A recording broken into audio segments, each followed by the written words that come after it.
chat. Hi, everybody. Welcome to our webinar. We'll probably get started in like a minute or two, let folks come in. It's going to be a very thorough conversation. So if you want, you get some water, get some snacks before we begin.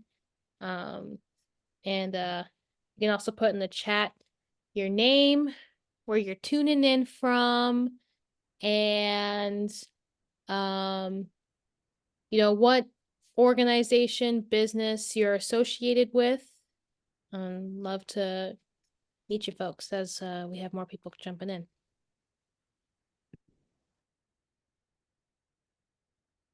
Really happy to see everybody join us. Thank y'all so much for joining us today.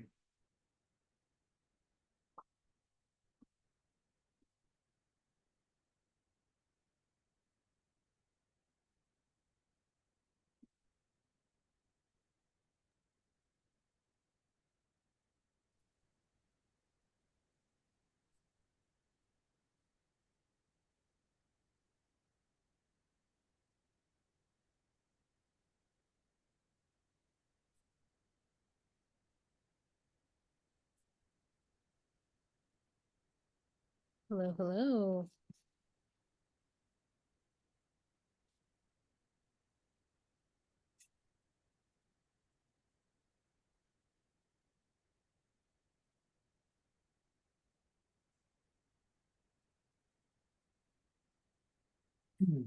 Well, you can start when you want. I can monitor the participants, let folks in as they trickle on in. If you want to start now, or if you want to give another minute. Yeah, let's go ahead and start now so we can just start, moving the presentation along a little bit. But all right, so hi everybody. It's so good to meet everyone. My name is Miguel Angel. I use he, him, and his pronouns. I am one of the climate investment associates here with dream.org. So specifically, I'm under with our Green for All team, but very specifically with our climate investments team. So the main focus of our team is to literally focus on government climate funding and finding ways to having those fundings navigate into community organizations. So basically, we find orgs that are interested in this type of funding, get them connected, and see what type of projects they can do. So it's really good to meet everybody. But so today we're basically having this webinar because we want folks to kind of get a better understanding of like different strategies about what is equity and energy. So specifically, our presentation today is just transitions, equity, and energy. So we want to shape the pathway to a sustainable future today. So we're going to go ahead and get started.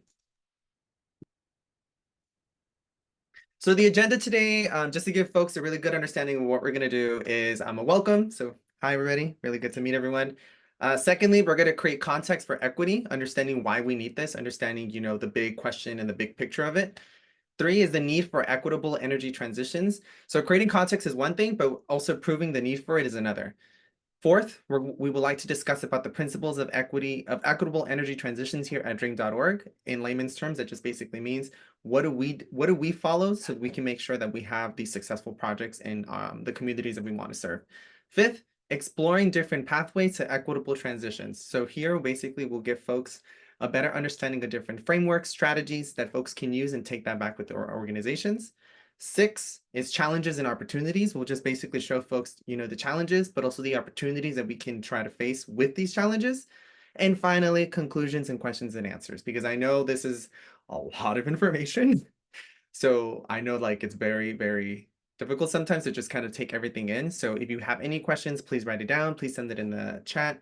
Just basically let us know how we can help and we'll basically try to figure it out. All righty. Okay, so what do we mean when we say equitable energy transitions? So what we basically mean is we want fair access. We want benefits and opportunities that are going to directly benefit the community. And we want this to happen when the shift from fossil fuel to clean energy happens. So one big thing about this is that when we talk about equitable energy transitions, we need to talk about strategies that actually discuss equity. A lot of the times in the climate space, when you're discussing different projects, different frameworks, strategies, literally any type of project that just kind of relates to these type of things, the thing that's always least talked about is equity. And we believe here at dream.org that we need to push equity to the forefront because historically, the communities that will suffer the most will be the communities that are least prepared for any type of climate disaster. So now, what does that mean? So it basically means for us that we try to prevent social and economic inequalities. Basically, we don't try to exacerbate any other type of inequalities that already exist in those communities. Two, prioritization of marginalized communities. So we already have enough data, like enough data, both historically from the census, any type of government data that we have already that shows us which communities are directly impacted. So that information is basically there. It's just a matter of looking it up and figuring out, all right, where we want this funding to go. Third is ensures economic empowerment in local communities. So when we talk about these type of projects, when we talk about this type of funding, we want it to directly benefit the local community. We believe here that anything that happens at a local level is basically top tier. So we want that to keep happening.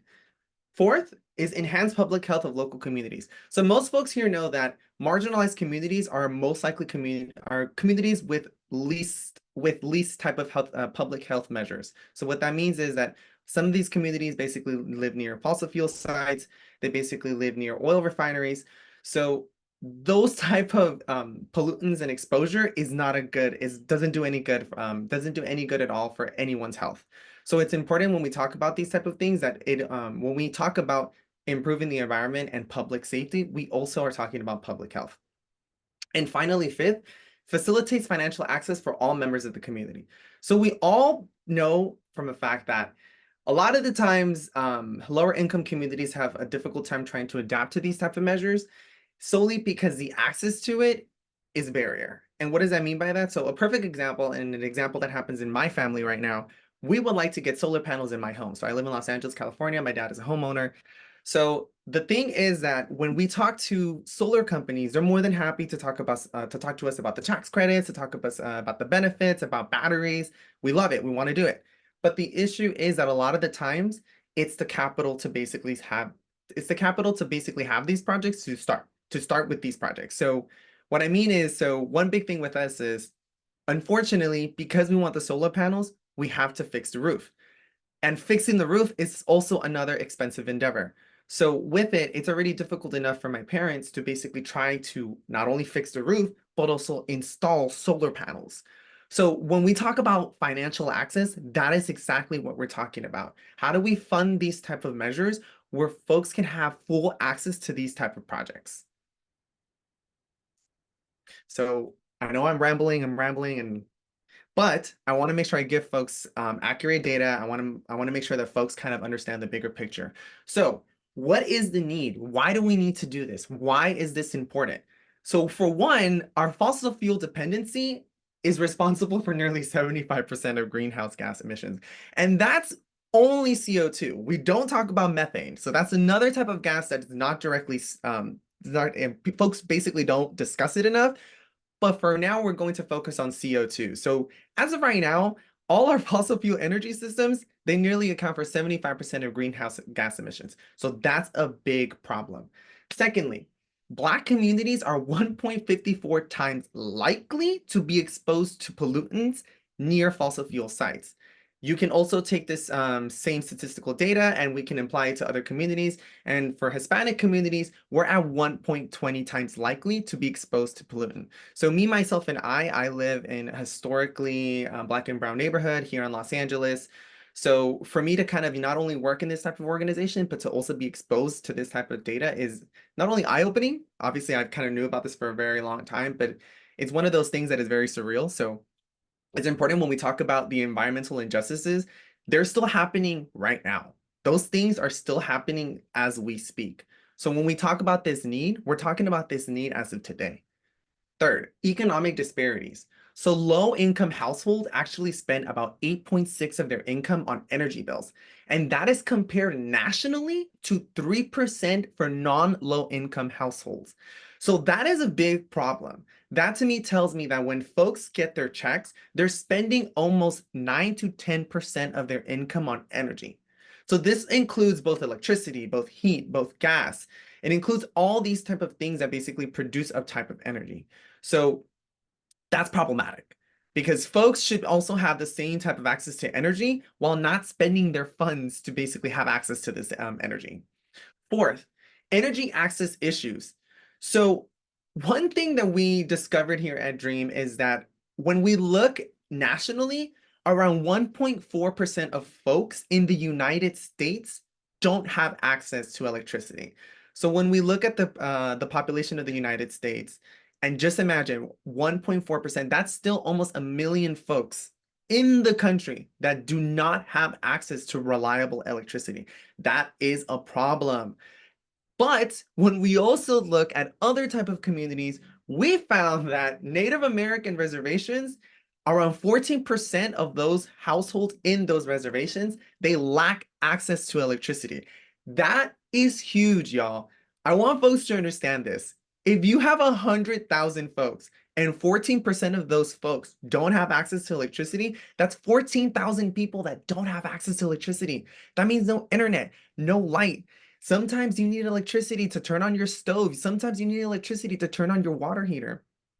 So for now, what we see is with this access, that energy access issue basically becomes a problem because folks need to have that type of access.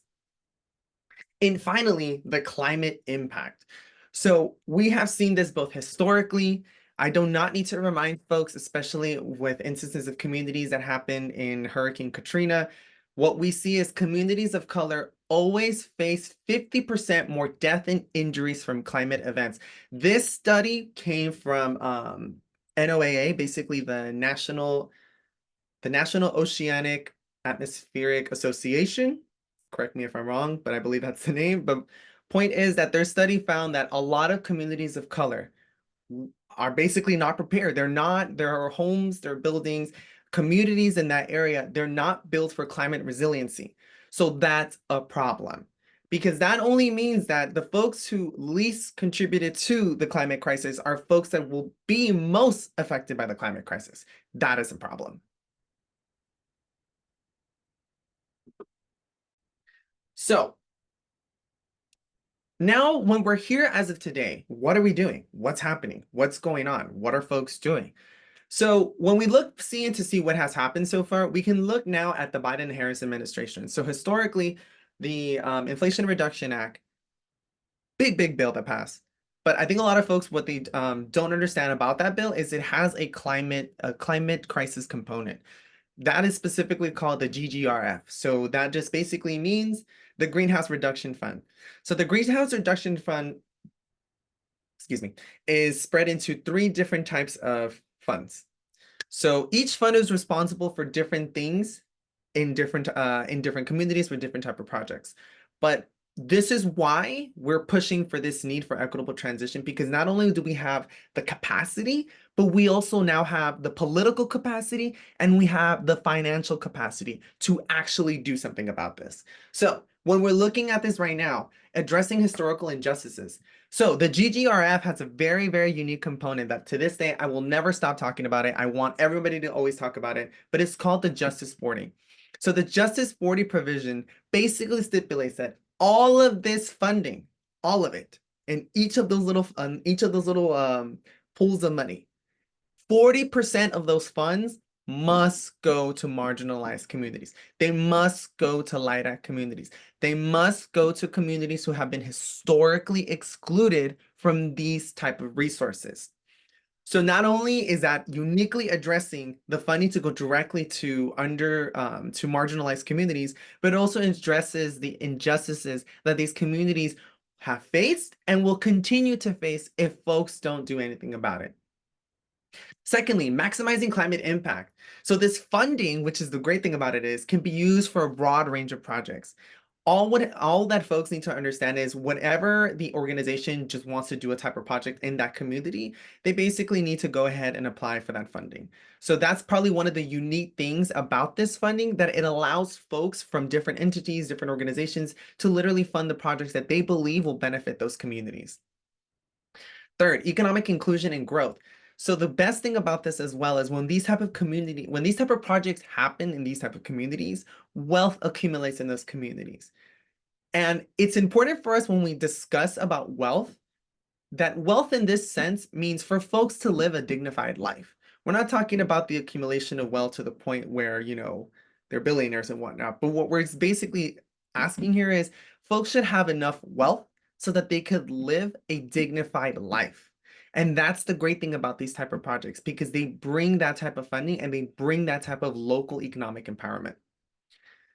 Fourth is leveraging federal investments for local impact. So I don't know if folks kind of know this historically, both both politically and socially. I'm a big history buff if folks want to get a better understanding. But when these type of investments happen, historically, as we can kind of see with data and whatnot, there's not a lot of local impact from federal funding. That's because a lot of the times there's not a direct pipeline, I guess you could say, that could go to these different type of community organizations that can use this type of funding. But the unique thing about the GGRF is it stipulates with the Justice 40 to push for this funding to go to this type of communities. So it's literally leveraging federal investments for local impact.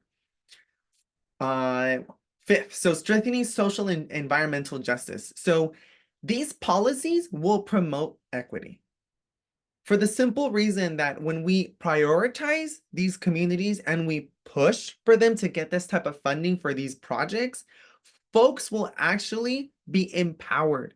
Folks will understand that, hey, this solar farm in our community, it's part of the community, it's ours, we should take care of it. A lot of the times, folks, when we talk about these type of projects and we implement them in these communities, we tend to forget also the social aspect of it, where folks are empowered. Folks love more their community. Folks want to protect their community even more. They want to protect those assets that they know directly benefit them and their neighbors, the people down the street, the people on the other side of the street. So it's important when we talk about these type of projects, we also talk about the social aspect, because when we put these projects there, folks will be inspired.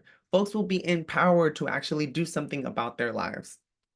And finally, with this type of project and when these type of fundings go directly together and they're successful, you build public trust. You literally build the idea that the government actually cares, that the organization actually cares, that community, that people in the area that you live actually cares about the environment. So this basically is great policy, but not only with great policy, you build public trust, which we believe is also important because this helps folks get themselves engaged with the political process. And we think that's also important as well.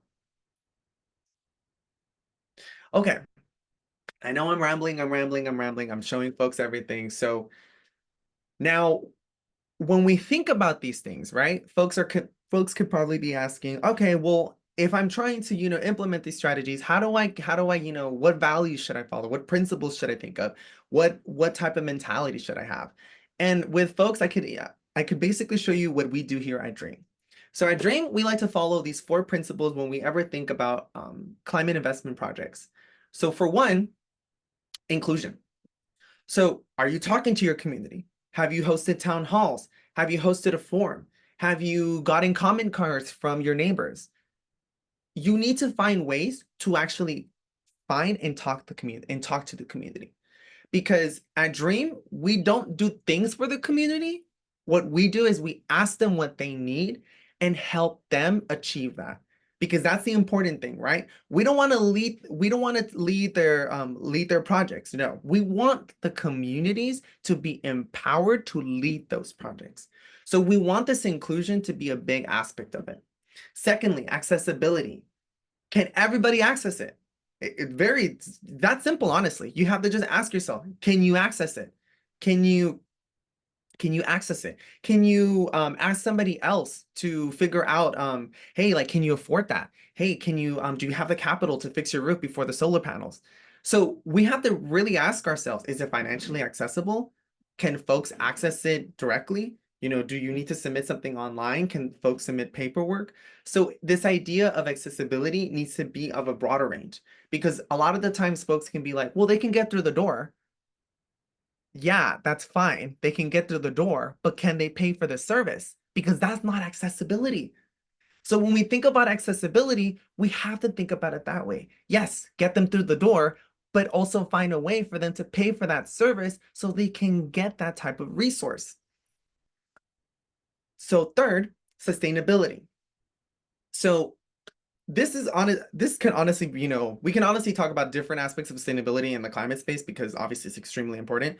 But when I say sustainability here, what I'm talking about is the long-term environmental and economic considerations. So what do I mean by that?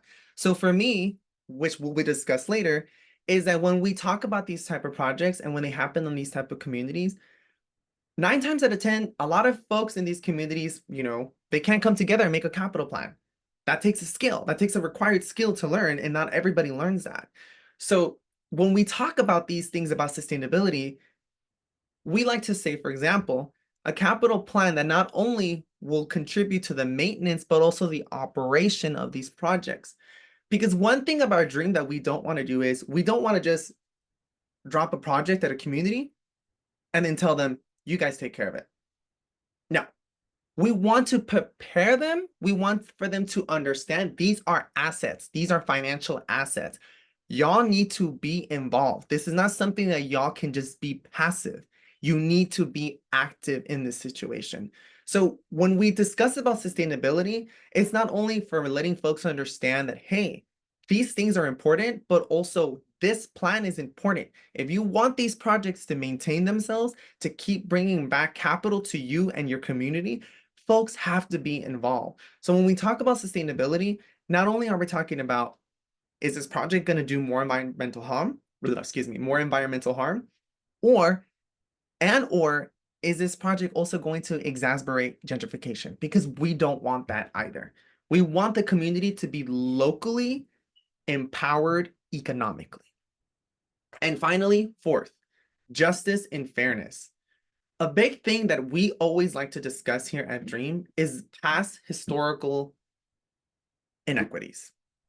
So we know in this country, especially when it comes to race, that unfortunately, Black and Brown communities are always the last communities to receive this type of funding. So the one big thing that we love about GGRF is the Justice 40, because it literally flips the script now. So instead of the government saying, y'all figure it out, the government is now telling the organizations and the federal agencies, y'all have to make sure that 40% of this funding needs to go to communities who have been historically excluded and or historically marginalized. So we already have the data. It's literally a matter of looking up that data, finding it, and finding those communities, going in there, discussing, having a conversation with them. What do you need? I know a lot of the times with organizations are just like, well, how do we do it? Just sometimes get on your feet, go to that community and just ask them, what do y'all need? What is it that you think you would need, that you would feel empowered within your community? Okay, so now we get to finally discuss strategies. So, I'm rambling, I'm letting y'all know, okay, yeah, Miguel, it's cool and all. Yeah, he's letting us know about the need. It's important. I love it. Great. So now let's talk about strategies.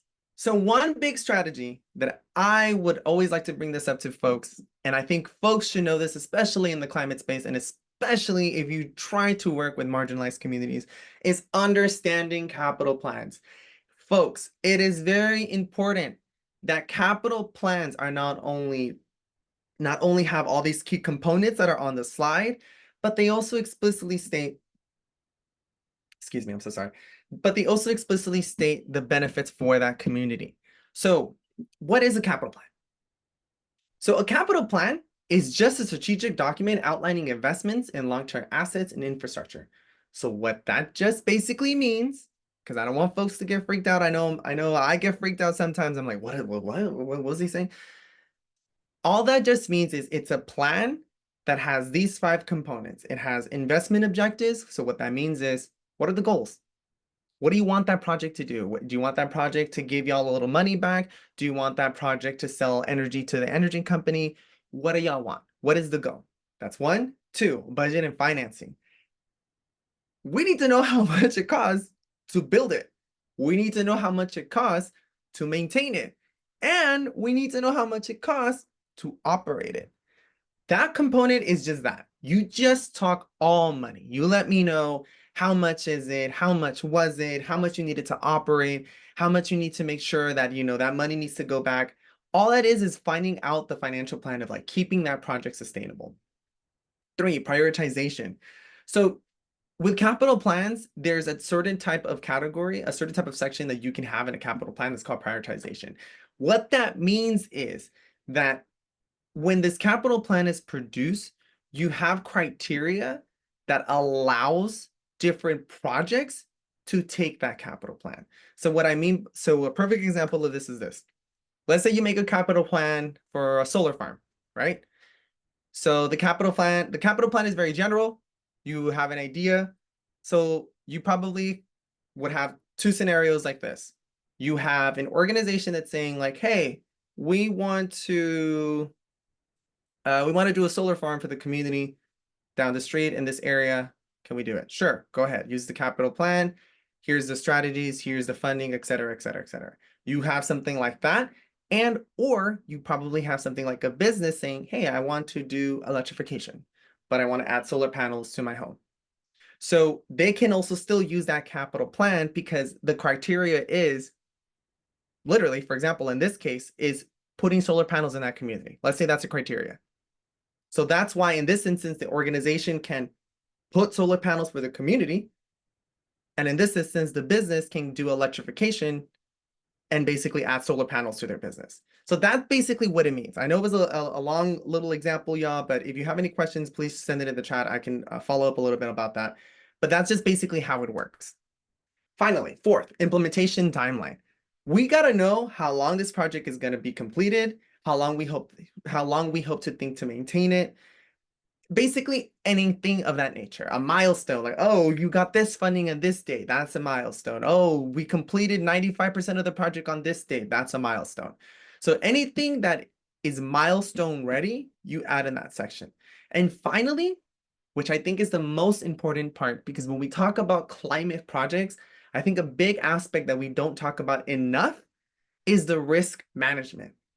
Now, people could be like, well, yeah, I mean, that makes sense, right? You know, it's a capital plan. Like if you want folks to kind of get a better understanding of that, like you need to also understand that risk management. But the thing about that is that when we talk about climate projects, a lot of the times the risk management is only discussing about financial aspects. You know, what if we go bankrupt? What if we lose this? What if we lose that? Okay, that's important. But for example, what about if you want to install a heat pump in New Orleans? When we know that New Orleans is hurricane prone. So when we talk about risk management, we need to discuss how do we keep these projects not only for them to maintain themselves sustainably, but also that are resilient against climate disasters. Because that's a risk. Imagine you putting all this money to build a solar farm in those areas in the area of New Orleans, you get a hurricane, boom. What happens to all those solar panels? They're destroyed. So risk management is also discussing about the idea of climate disasters as well. And we need to have those type of conversations now because as we know it, weather events are getting wilder, they're getting more destructive, they're just basically getting worse, y'all. So when we talk about these climate projects, it's important that we also discuss and maintain the idea that we need these projects to be climate resilient because there's no way that we can build all these things and have them be destroyed by the next weather event because then we're back to square one.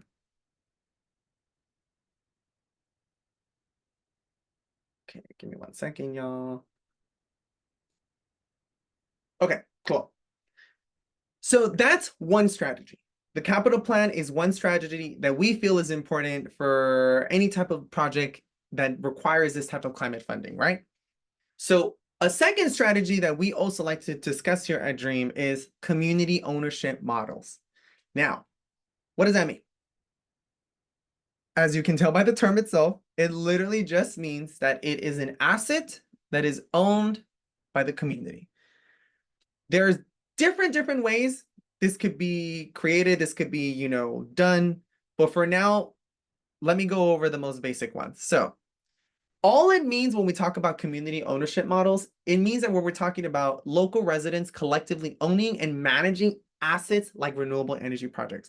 I want folks to remember here, assets is the most important term that we're going to be discussing in this seminar because these projects, while they're being built in these communities, they're assets to those communities. So that's why it's important that not only when we push for these projects to happen in these type of communities, but we also push for the community to own them. Secondly, these models ensure that there's financial gains that there's decision-making authority and social benefits among the community members.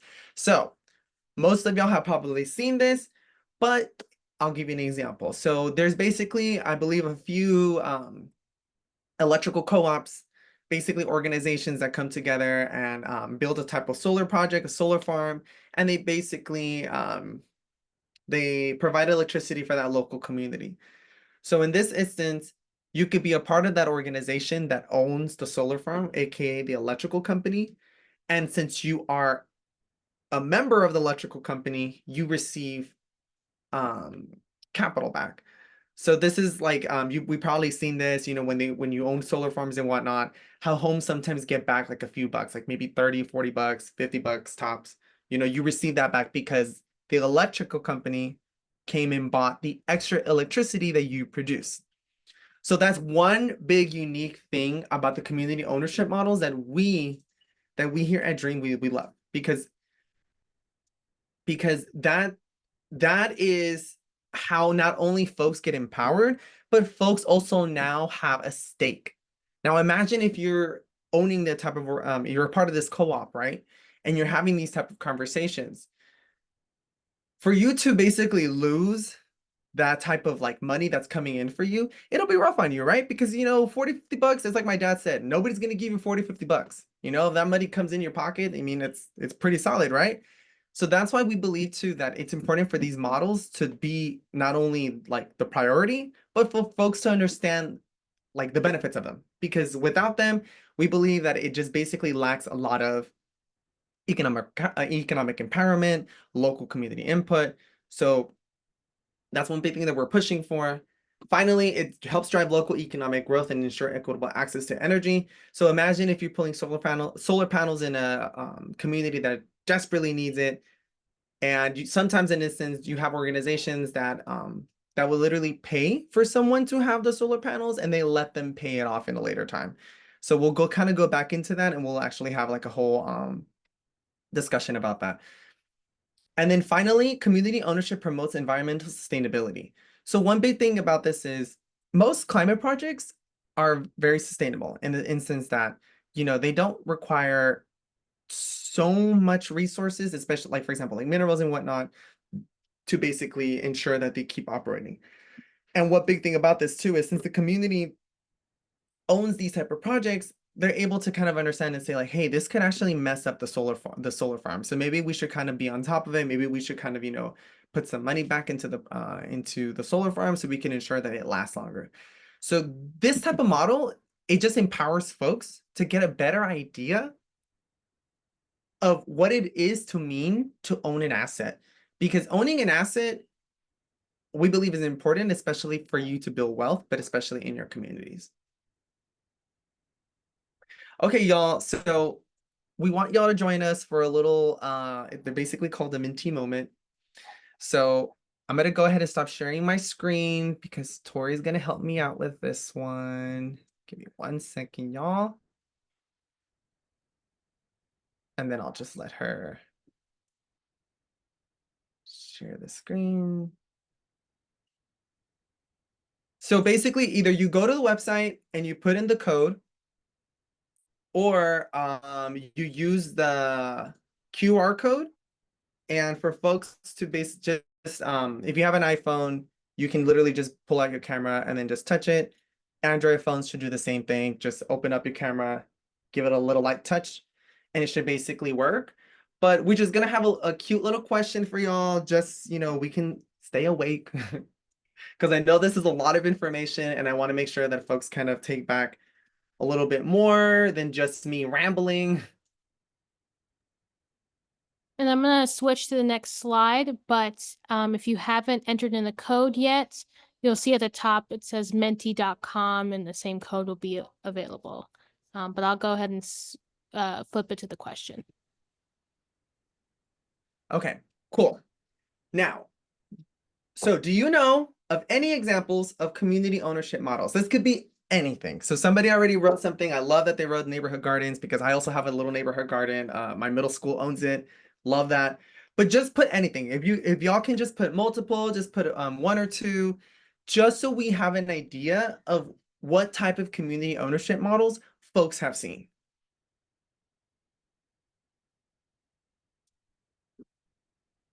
Housing co-ops, business co-ops, cooperatives in general, absolutely, completely agree to that one.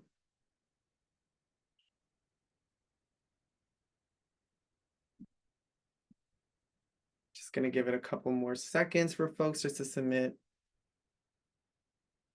Solar farm co-ops, that's a good one. It's an actually really, really good one. We'll actually, I have an example to show y'all about a solar farm co-op. Ooh, whoever said land trust, y'all, I see y'all. I see y'all. Also, to give a background for folks, like I used to be a labor organizer. I used to be a community organizer. I used to work at a, oh yes, that's a good one too. Open air gallery is an absolutely good one. I love that one. Oh yeah, but just to kind of like, I did a lot back then. But I love that. I love these answers. I think they're great. We're gonna wait just for one more, just to see if anybody has anything else. Just give it a few seconds.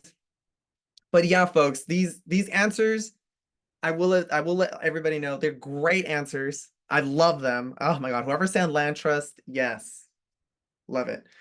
But yeah, these are great examples of community ownership models because as probably y'all have seen it before, communities actually benefit from these things. And I think that's the most important thing about these type of strategies that I'm discussing today. My idea behind all of this is that communities, but especially historically marginalized communities, need to benefit from this type of funding. Grocery co-op. Oh, yes, I see. Yes. Okay. All right, cool. All right, awesome. All right, so I want to say thank you so much for folks for go ahead and letting us with that Menti moment. Give me 1 second, y'all, just to prepare the presentation again. There was a question in the chat. I don't know if we want to wait till the end or if you want to just answer it now. What if a project is an Oh yeah, I can go ahead and answer that really quick. So for Monica, what if a project is an idea stage? So what I would suggest you do is, so look, I'm a big person to tell you don't reinvent the wheel. Not like don't no te quiebres la cabeza, like don't break your head over it. The thing is you need to honestly, I would suggest start talking to orgs that maybe you would have an idea that they would be interested in doing because 9 times out of 10, they probably have the capacity to help you out. Also, too, a lot of the times there's just really good examples of how to do project proposals like in city websites. So I'm from Los Angeles. So I use a lot of like examples from LA, but LA has like an office of environmental sustainability and they actually have like full-blown project proposals. Now again, I'm not saying like don't submit 142 pages of a proposal. No, no, no. You honestly only need like just the basic components. You don't need all the extra stuff because remember that LA City is like a government entity. So of course they have to, do extra like things that are related to laws, to the state, to the county. But at the organizational level, I would suggest you find out the organizations or honestly just kind of look for an example. Because even if you have a skeleton, even if you have like, let's say like a rough draft of it, that's already a good start. Because you're already, I always like to tell folks, writing the proposal is probably the hardest part. After that, everything else is easy because applying it, getting the funding, finding the organizations, like because like folks will come and find you. Folks will know like, oh, you did this project, like you got this type of funding. Because remember that getting this funding is public information. So I would suggest just get started. Honestly, too, I would not suggest you to use ChatGPT to write the whole thing, but I would probably ask ChatGPT, like, give me some examples, show me what I can do with this, or like, hey, like, what am I missing from this little outline? Because 9 times out of 10, like, it does a pretty good job of like really giving you info that you thought, huh, I didn't think about that. And that kind of makes sense to add. But yes, but I really believe that if it's already in the idea stage, you're like already 25% there. Writing the proposal to me is like another 50% and you're already 75% done. So honestly, it's just a matter of like just working on it, like getting it done. Okay, folks, if we don't have any more questions, we're gonna go ahead and move on to the next slide. Okay, cool. So I wanted to show y'all a really good example of community ownership models, even though all of y'all are amazing and intelligent. Y'all already know this. This is amazing. I'm already so happy, but it's always nice to get a refresher. So a really good example of this is the rural electric cooperatives. So they're basically a nonprofit organization that's run by the members who are also their customers. So super unique, right? So they're an organization that's also an electrical company, and their members not only own and run the organization, but they're also the customers. So this is exactly what we mean about how these ownership models not only benefit the community, but they also bring financial gain back to those communities. So this is just an example, right? So there's different types of these cooperatives all over the states, especially more in rural states, because a lot of the more of the smaller communities of rural communities, they tend to realize like, okay, hey, like a solar farm is extremely important. We should definitely have it, especially because of like climate disaster events that they keep getting worse. So you literally see this a lot in rural America.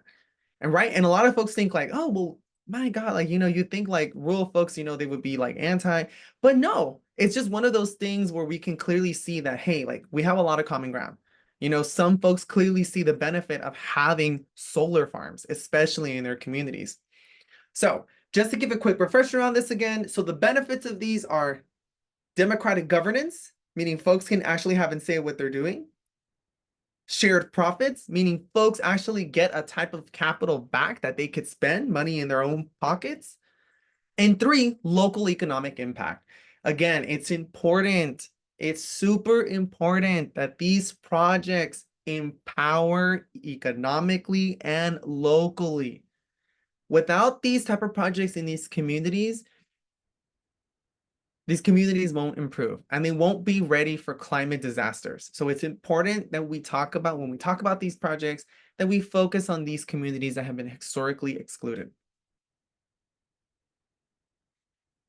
Okay, give me 1 second, y'all. It's a little video. All right, now I showed y'all 2 strategies. Now I'm going to show you the third and last one. So what is a collective bargaining agreement? Has anybody heard what a CBA is? I'm going to go ahead and play this little video for y'all to get an idea of what exactly is a collective bargaining agreement.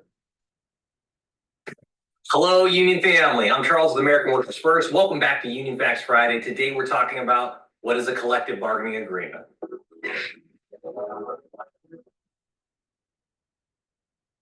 A collective bargaining agreement, commonly referred to as a CBA, is a written contract negotiated through collective bargaining. Collective being the workers coming together as a union to unify their voices and empower themselves. Bargaining being negotiating with the management of a company. The goal being to reach a contract between the two groups that regulate the terms and conditions of employees at work. Those conditions can include wages, work hours and schedules, health insurance benefits, retirement plans, dispute resolution processes, training, vacation, recognized holidays, and more. The National Labor Relations Act gives you the right to bargain collectively with your employer through a representative that you and your coworkers choose. It's an unfair labor practice for either party to refuse to bargain in good faith with the other. Good faith bargaining referring to the duty of the parties to meet and negotiate at reasonable times with a willingness to reach agreements on mandatory subjects of bargaining. We can talk about what those mandatory subjects are in another video. Once a contract is in place, neither party can deviate from the terms without the other party's consent, absent extraordinary circumstances. To put it simply, a collective bargaining agreement is how individuals coming together can gain a voice at their job and the power to shape and define their working lives. But you do have to come together as a union to collectively bargain. Joining a union simply means that you and your colleagues have a say because you negotiate important elements of employment conditions together. Together. Because alone we can do so little, but together we can do so much. Thanks for joining us on Union Facts Friday. Please remember to like, share, and subscribe. We'll catch you next week, and until then, keep demanding that American workers get put first. Thank you. Awesome. Okay. Now, sorry, excuse me, y'all. There we go. So a collective bargaining agreement. So as we basically saw in the video, in other words, it's a union. So why is a union important in equitable energy transitions? Okay, I will show y'all. So one thing about CBAs, about the collective bargaining agreement that is beneficial for the community workers, especially in this case here that we're discussing, is that when we talk about the transition from fossil fuels to clean energy, one big aspect that we don't discuss is the workforce development that leads behind that. So one big thing is that a lot of the times when we look at fossil fuel companies, most of the time they are non-union. Most of the time they just have, very terrible working conditions. So when we talk about moving the fossil fuel to clean energy, a lot of the times we don't talk about those workers in the fossil fuel industry to get them transitioned to clean energy. So this is why we believe in CBAs play an important role whenever these type of projects start and accumulate, especially when the workers start on these projects as well. So for example, the CBA ensures fair wages and benefits. So as you can see before, workers can actually negotiate for wages and benefits. CBAs provide job security and support for workers' transition. CBAs can have language that basically stipulates that the employer will have a say in what to do with the energy transition, right? Third, with CBAs, employers can promote diversity and inclusion. So CBAs can hold language that basically implies that they want historically marginalized folks from these local communities.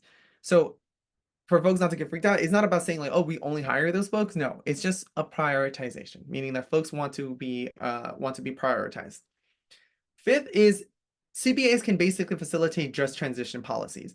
So like I said before, they can basically play a huge, huge role when we transition from fossil fuels to clean energies.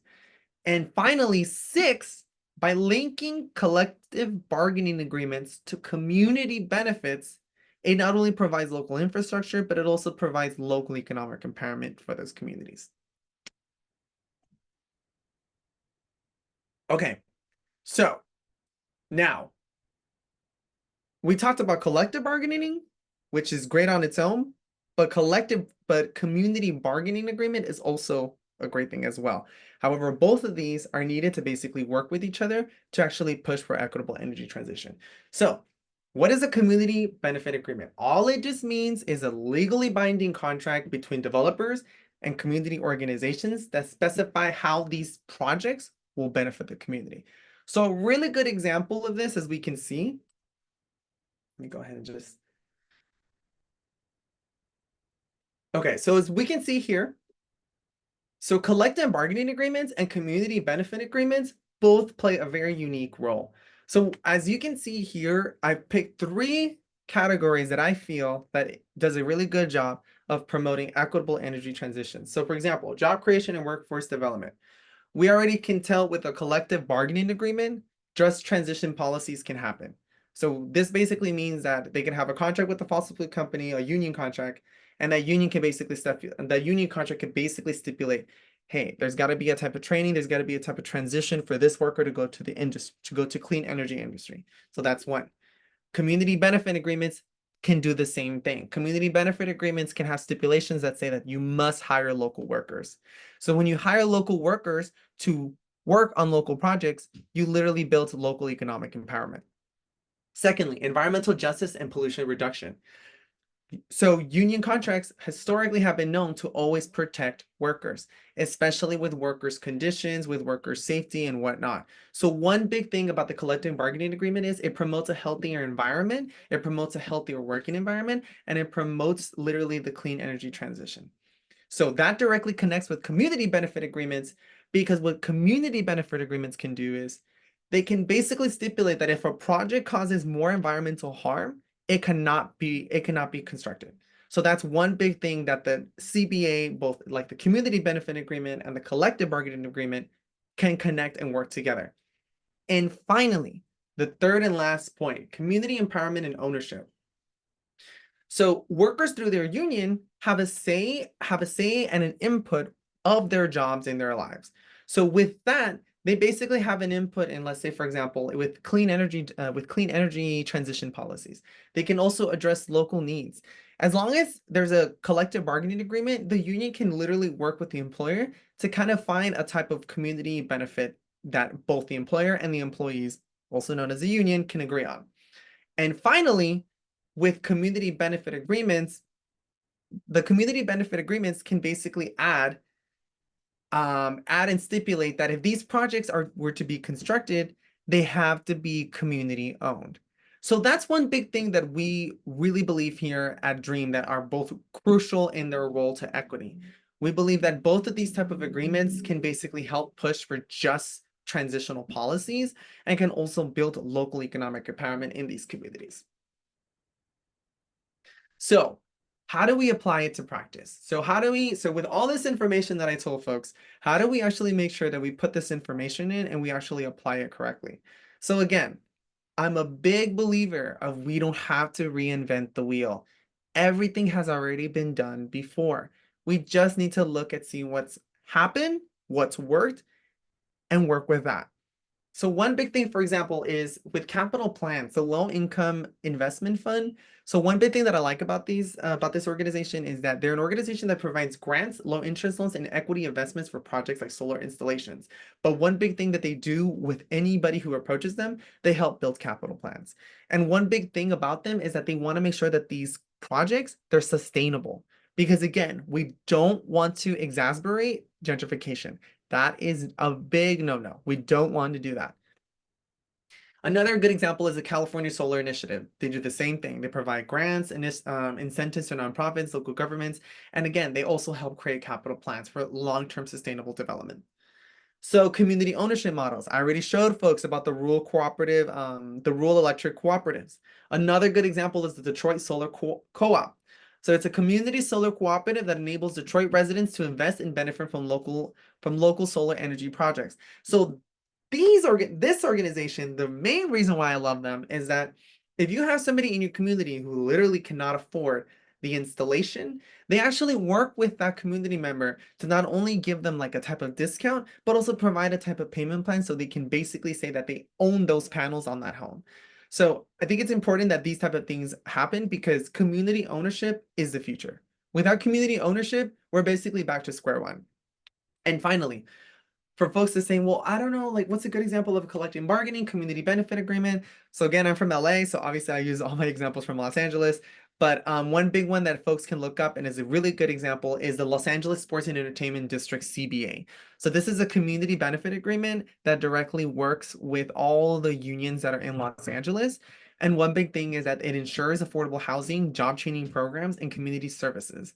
So that contract in itself was a big, big win for us. And one thing that I really liked about this project specifically is that it really benefited like everyone. We literally saw just kind of how like the improvement happened with this type of project that when it occurred. But point being here is that local unions actually use the same language of the CBA, of the community benefit agreement, to kind of help and push a bigger and broader contract. Okay, finally, so challenges and opportunities. So obviously, with all of this, it doesn't come easy, right? So we also have to understand that just like everything, there's always going to be pushback, there's always going to be an opposition. So when we look at all of these projects and we look at kind of what we want to do, we always think about these two challenges. So one, financial obstacles. So I believe, personally, in my opinion, this is probably one of our biggest challenges.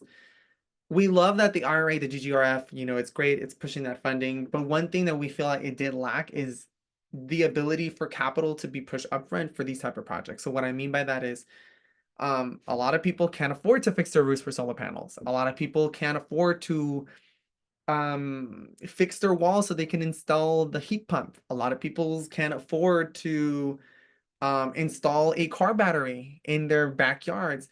Most folks can't do those type of things because most folks don't have capital. They don't have the funds to do these type of projects. And then secondly, political and social resistance. So we've seen this time and time again. We see a lot of pushback. We see a lot of opposition. We see a lot of folks fighting these type of projects in their communities. But here at Dream, no, excuse me, actually. So yeah, we see a lot of pushback from that. So one thing that we obviously see with these challenges, however, we like to see them as opportunities for solutions, right? So for us, one opportunity that we definitely see is the technological innovations. We definitely do see that technology is going to improve, especially with solar. Solar will be so cheap to the point that literally anybody can buy it. We already can see that. We already seen that in the last 5 to 10 years. Solar has literally dropped so much in price, and it's only keep dropping in price. So that's a really, really good thing. Secondly, community empowerment. So we believe here at Dream that it's important that, we provide avenues and venues for folks to be educated on these type of topics. So one thing that we definitely see is that when we have these type of discussions and we want to try to educate folks to kind of get a better understanding of what it is to have a solar panel at your home, what it means to have a solar farm in your community, just for folks to get a better understanding, we see this as an opportunity for education. Okay, y'all. So key takeaways. So just for folks, so we're near the end. So y'all finally gonna start hearing me rambling. But the key takeaways would be, so defining and understanding equitable energy transitions, exploring practical frameworks and models. So capital plans for communities. We definitely believe those are extremely important for these type of projects. Community ownership models. We also believe that if these projects will be to build and be constructed in these communities, they need to be owned by the community. And finally, third is collective bargaining and community benefit agreements. So we also believe too that both of these things are vital and are important to build long-term sustainable stability and local economic empowerment. And finally, and then the next is addressing challenges and seizing opportunities. So like I said before, we do see some challenges. However, we like to try to find solutions for those challenges because we see them as opportunities to fix things, right? And finally, engaging with legislative support and audience participation. So luckily, with the IRA and the GGRF, we have pushed so much in the climate funding that we believe that the political will to keep enacting for more legislative support will happen. But at the same time, we also feel that we need to have discussions with folks. We need to connect with communities. We need to have these type of conversations with folks because it's important that we know what's going on in their lives so we can try and fix it. So those are our key takeaways. And yeah, finally, does anybody have any questions, any answers in our last 2 minutes? I'm so sorry, y'all. But if anybody has any other questions or whatnot, and then, yes. Hi, Miguel. This is Sabina from Uplift San Bernardino. Thank you so much for your presentation. I actually did a thesis paper about this for my bachelor's, and I did learn like new things, so that was like refreshing. So it was like a mix of review and learning new things, so thank you. My main question is, how is Dream.org cultivating a local approach to the just transition while at the same time like helping the fundies be informed by a global lens and touching on not just domestic civil rights, but domestic and international human rights? Okay, let me answer it in two parts. I'll answer the first part. So the first part is that one big thing that we do, but I'm going to talk specifically with our climate investments team. So one big thing with our team is that we're considered thought leaders. So if, for example, if folks need a better understanding of like, hey, Miguel, figure out this heat pump project that they want to do in this local community, see if they're missing equity or whatnot. So one thing that we do is that we just get in contact with these organizations. We kind of look over their plans. And honestly, what I do, because I'm just blunt like that, I basically just ask them, what are you guys doing to talk to the community? Have you guys done a forum? Have you guys done a town hall? Have y'all figure out, like a text blast? What exactly like are you doing to actually have a conversation with, let's say, oh, this random house right here in this community you're trying to do? Like, have you have a conversation with her? 9 times out of 10, what we always find is that they don't have these conversations, which is the concerning part. So I think a lot of the times and it's something that, I'm going to use my words carefully because it's not like we call them out, per se, but like, I think that's one thing that Dream that we really are big on, that we want to always advocate for equity. Like we always want that to be the forefront of our frameworks, of our strategies. So that's why for us, it's kind of like, it's part of our job that I literally have to go and be like, what are y'all doing? Are y'all actually having conversations? Are y'all actually, doing this, doing that? And 9 times out of 10, like when we kind of like meet with them and we let them know like, hey, your community outreach section, it's lackluster. Like you need to add some stuff. You need to figure out, you know, this and this and that. I think especially me, because like I mentioned before, I used to be a labor organizer. So a lot of times people be like, well, I don't know what people want. And I'm like, just talk to them. Just go and talk to them. Literally go and just ask them, hey, what's going on, y'all? But I think that's one big thing. And then to add your second part, I think one big thing is, so for me personally, the way how I see it is like when we help these communities. So one big thing is our climate investments, what we like to do is we like to focus on LIDAC. So LIDAC it's a fancy federal term that just means low income and disadvantaged community.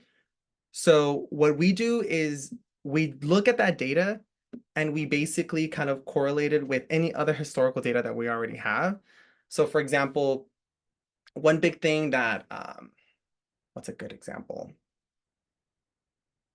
Oh, so one big thing that we basically are doing right now is, I believe right now in Arizona, we are trying to work on trying to get, oh my God, I had a brain fart. I'm so sorry. We're trying to get, we're trying to install AC for all the prisoners in Arizona. So one big thing that we see, obviously, so for example, with Dream, the way how I guess I feel like how we work is when we look at domestic things, we can clearly see that all these things correlate at an international level, right? So for example, prisons. So prisons, a lot of people could be like, well, they're a domestic issue. Not really. Every country has a prison, and every country does prisons differently. And one big thing at Dream, for example, that we like to do, so for example, for us with this AC issue is we think it's wrong, you know, we think it's terrible that yes, you know, they're in jail, yes, they're doing their time, that's fine, but that doesn't mean that they should also suffer. That doesn't mean they need an extra punishment. Just, you know what I mean? So it's just the concept of like understanding human dignity. It's a concept of understanding that not only are these topics domestic, but they're international. Because right, like when we look at other prisons, they don't do what we do. And their recidivism rates are better. So it's literally having a type of conversation where anything is international because all these things are so interconnected, they're so intertwined that for you to focus on one thing, you're literally helping the other.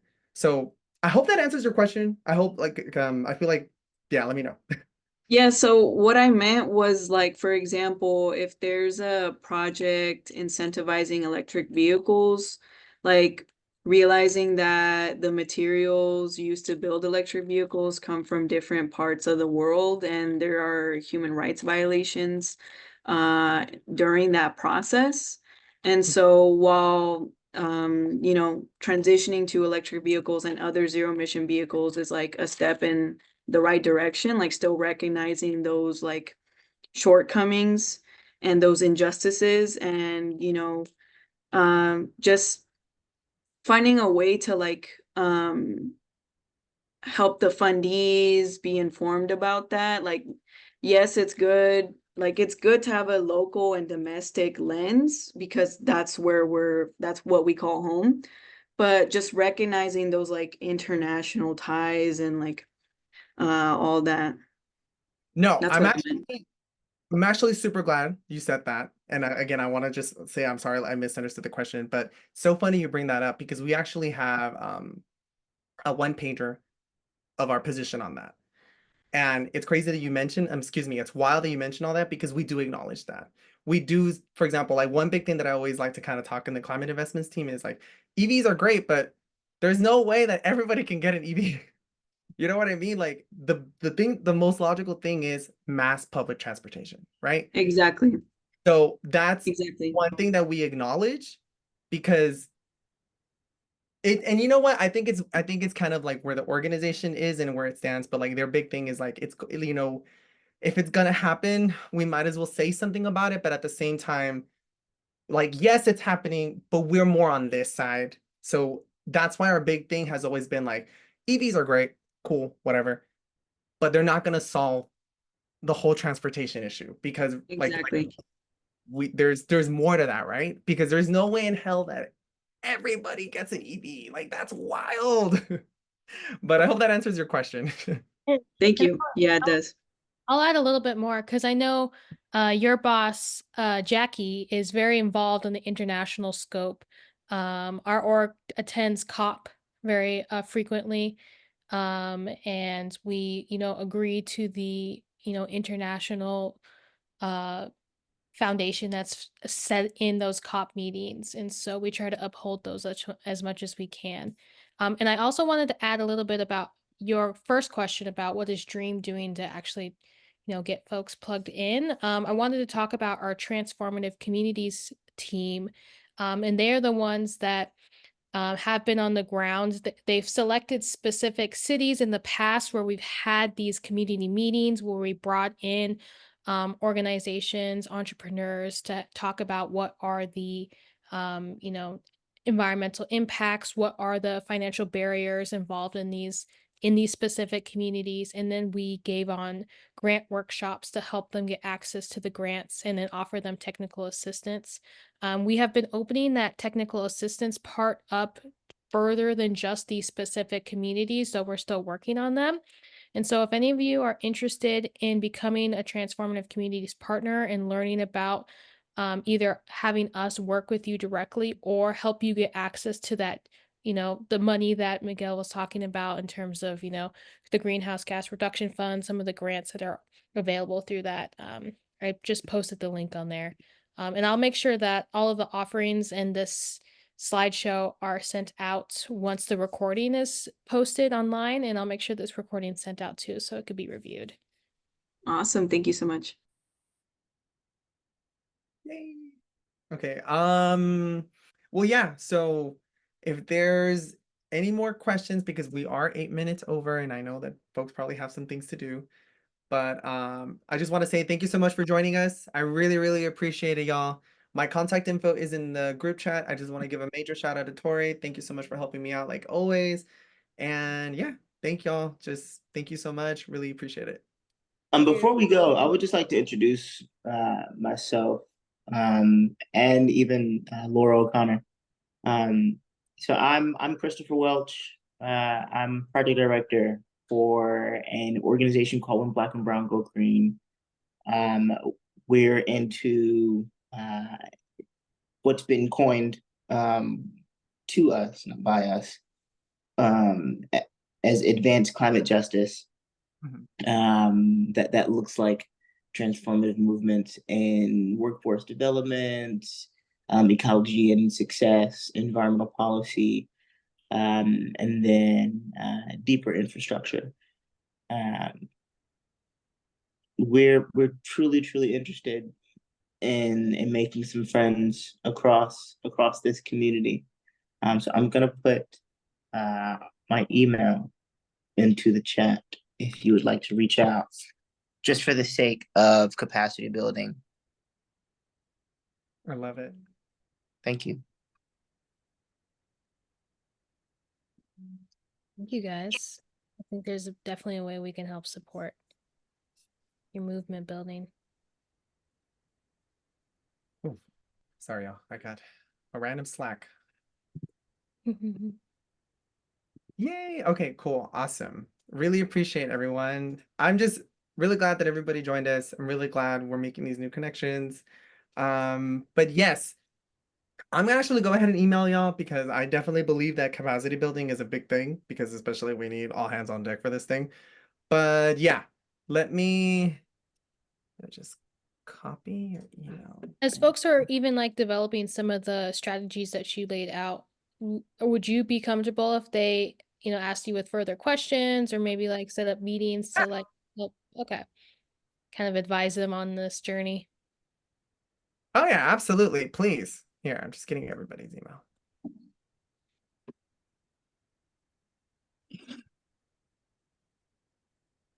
Okay, cool. Okay, cool. Awesome. All right. Then I guess we can call it a wrap. Again, thank you so much, y'all. I really appreciate it. Please have a wonderful Wednesday and yeah, take care.